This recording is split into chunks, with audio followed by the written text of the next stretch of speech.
Some people have a natural antipathy to dogs, said Sybil, as she heard, and the dogs always find it out and resent it. But I should not have thought Prince Romanez had an antipathy to any creature, except women.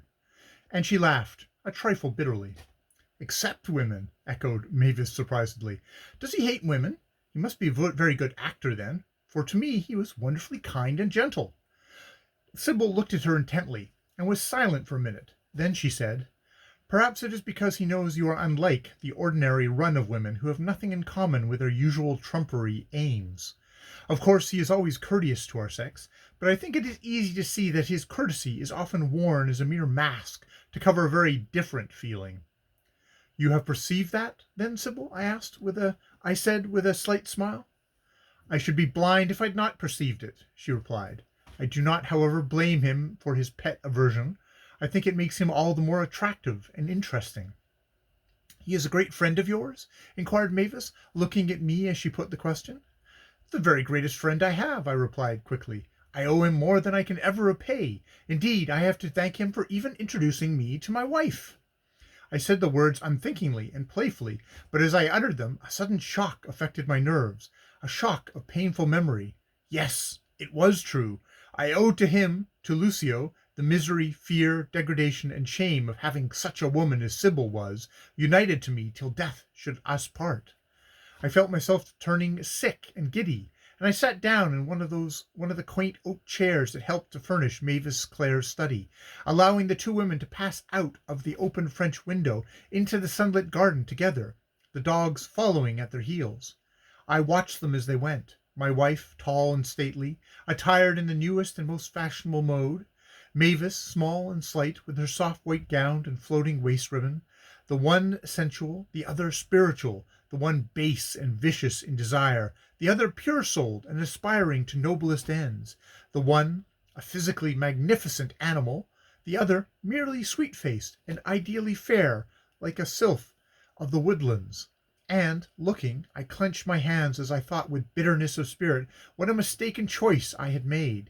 In the profound egotism which had always been part of my nature, I now actually allowed myself to believe that I might, had I chosen, have wedded Mavis Clare, never for one moment imagining that all my wealth would have been useless to me in such a quest, and that I might as well have proposed to pluck a star from the sky as to win a woman who was able to read my thoughts thoroughly, and who would never have come down to my money level from her intellectual throne. No, not though I had been a monarch of many nations. I stared at the large, tranquil features of the Pallas Athena, and the blank eyeballs of the marble goddess appeared to regard me in turn with impassive scorn. I glanced round the room, and at the walls adorned with the wise sayings of poets and philosophers, sayings that reminded me of truths which I knew, yet never accepted as practicable, and presently my eyes were attracted to a corner near the writing desk, which I had not noticed before, where there was a small dim lamp burning. Above this lamp an ivory crucifix gleamed white against draperies of dark purple velvet.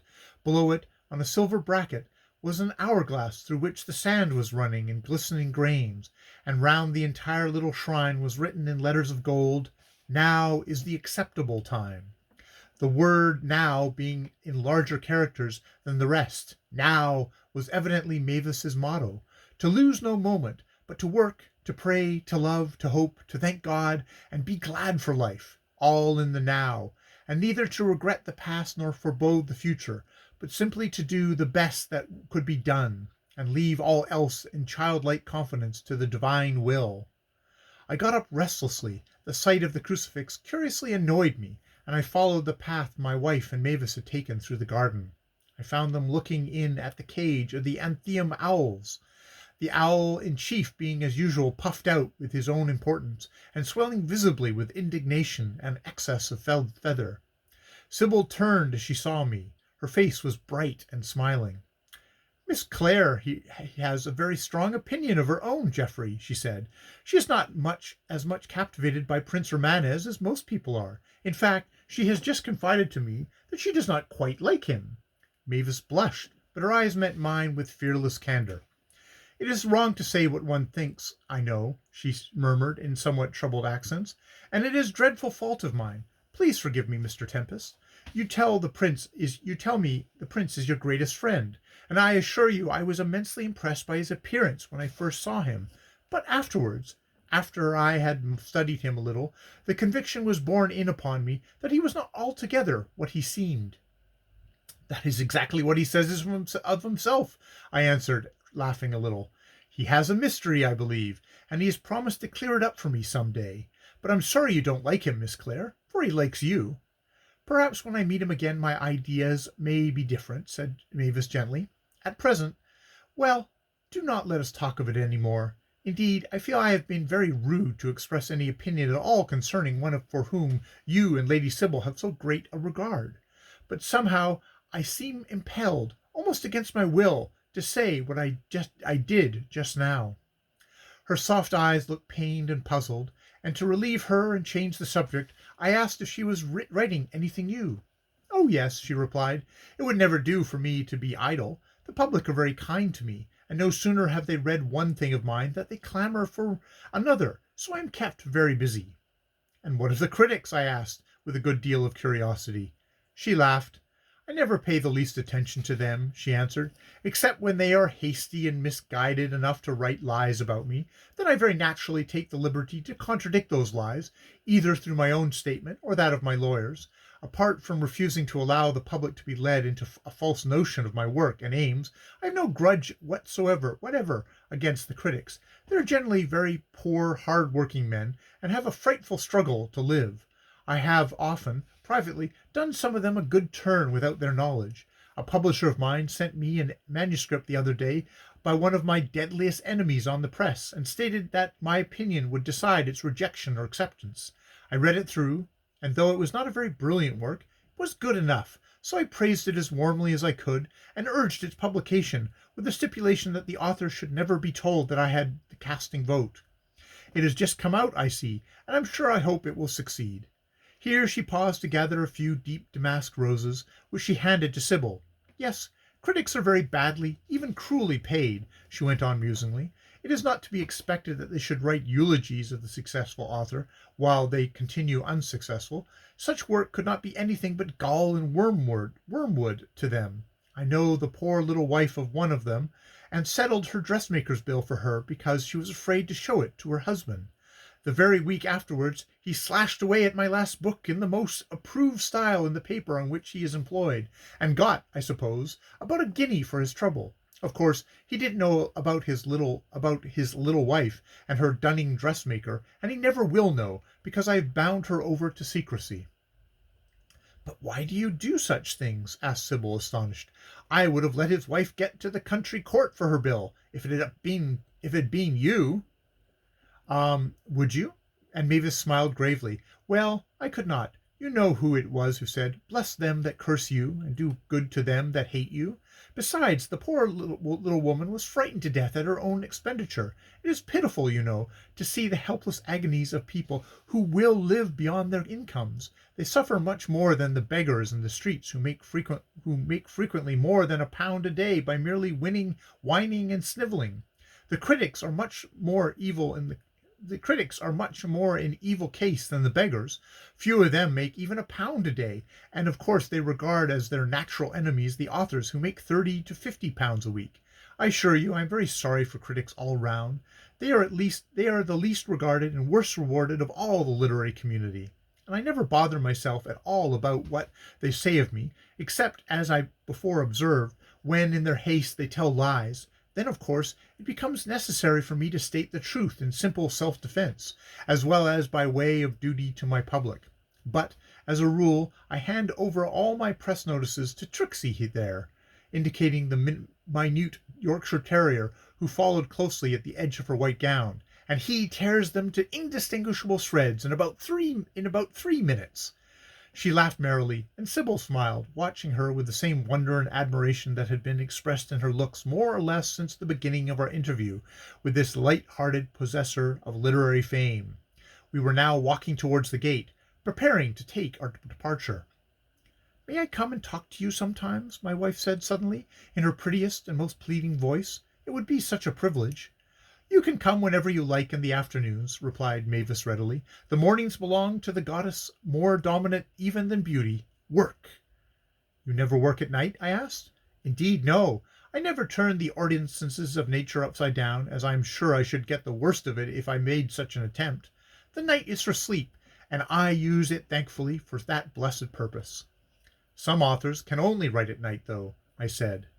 Then you may be sure they only produce blurred pictures and indistinct characterizations, said Mavis.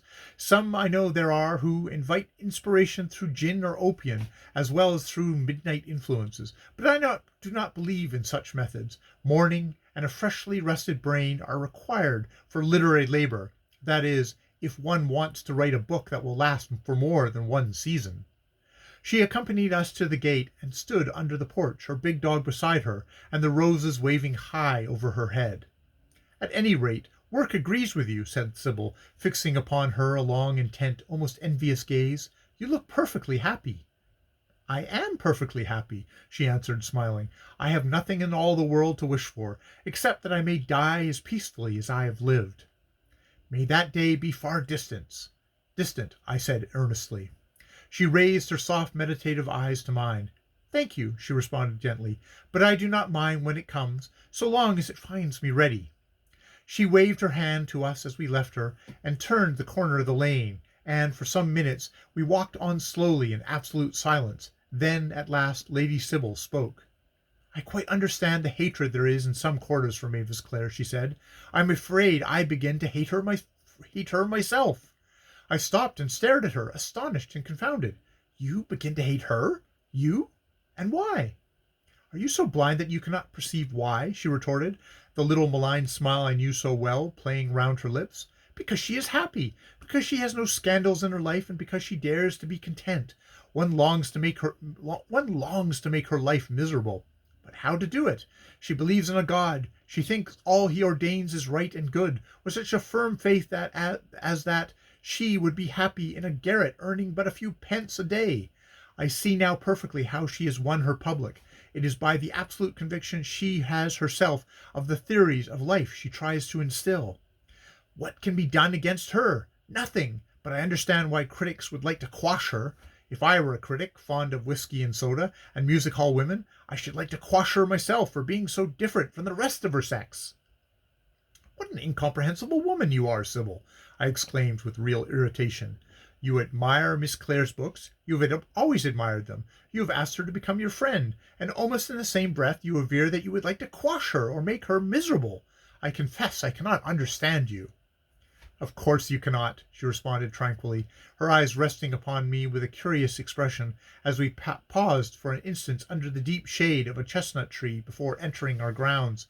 I never supposed you could, and unlike the ordinary femme incomprise, I have never blamed you for your want of comprehension. It has taken me some time to understand myself, and even now I am not quite sure that I have gauged the depths or shallowness of my own nature correctly. But on this matter of Mavis Clare, can you not imagine that badness may hate goodness? That the confirmed drunkard may hate the sober citizen? That the outcast may hate the innocent maiden?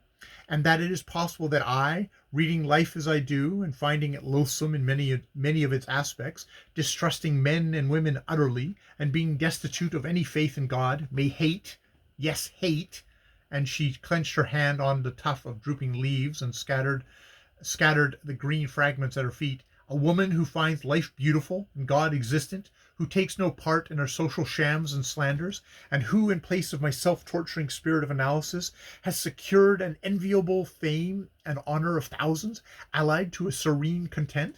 Why, it should be something worth living for, to make such a woman wretched for once in her life. But, as she is constituted, it is impossible to do it. She turned from me and walked slowly onward. I followed in a pained silence. If you do not mean to be friends with her, you should tell her so, I said presently. You heard what she said about pretended protestations of regard. I heard, she replied morosely. She is a clever woman, Geoffrey, and you may trust her to find me out without any explanation. As she said this, I raised my eyes and looked full at her. Her exceeding beauty was becoming almost an agony to my sight, and in a sudden fool's paroxysm of despair I exclaimed, "Oh, Sybil, Sybil, why were you made as you are?"